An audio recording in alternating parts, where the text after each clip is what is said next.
Les cultures intermédiaires vocation énergétique présentent des intérêts indéniables, mais la conduite de cette culture pose également quelques questions. Pour lever ces incertitudes, le projet multi-acteurs Récital a été mené entre 2020 et 2023. Un réseau expérimental qui évalue aux quatre coins de la France les effets de l'intégration de CIV dans diverses rotations sur un plan économique, technique et environnemental. Objectif : aboutir à des recommandations communiquées directement aux agriculteurs et aux scientifiques.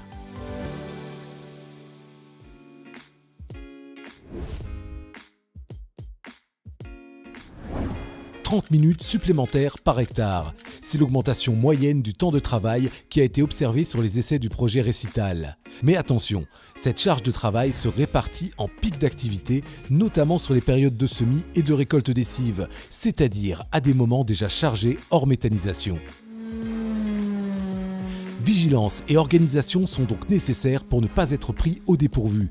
Et si l'agriculteur peut bien sûr réaliser ses travaux lui-même, il reste recommandé de faire appel à des prestataires comme des ETA ou à Sakuma pour simplifier les opérations en temps comme en matériel.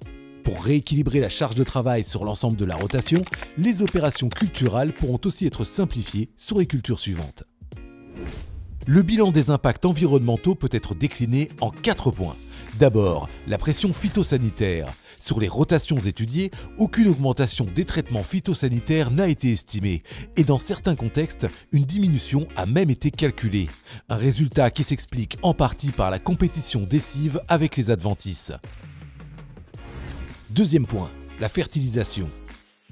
Au même titre qu'une CIPAN, une cive va capter l'azote disponible dans le sol jusqu'en sortie d'hiver et réduire son lessivage. La culture principale suivante va donc pouvoir en bénéficier.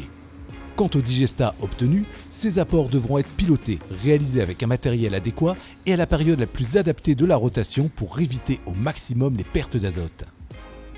Autre volet, l'approche environnementale.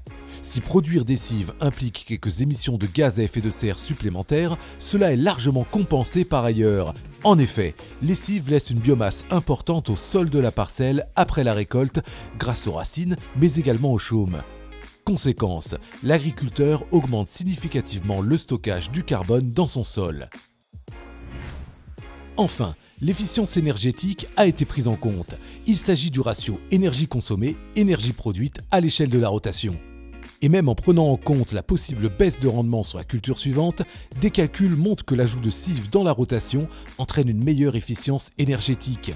Sur cet exemple, le supplément d'énergie produite équivaut à 9 831 kWh par hectare ou encore 29 750 km parcourus en voiture.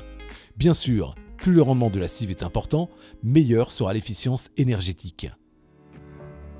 En conclusion, intégrer une cive entre deux cultures principales de sa rotation demande forcément un temps de travail supplémentaire ainsi qu'une bonne organisation lors des pics d'activité.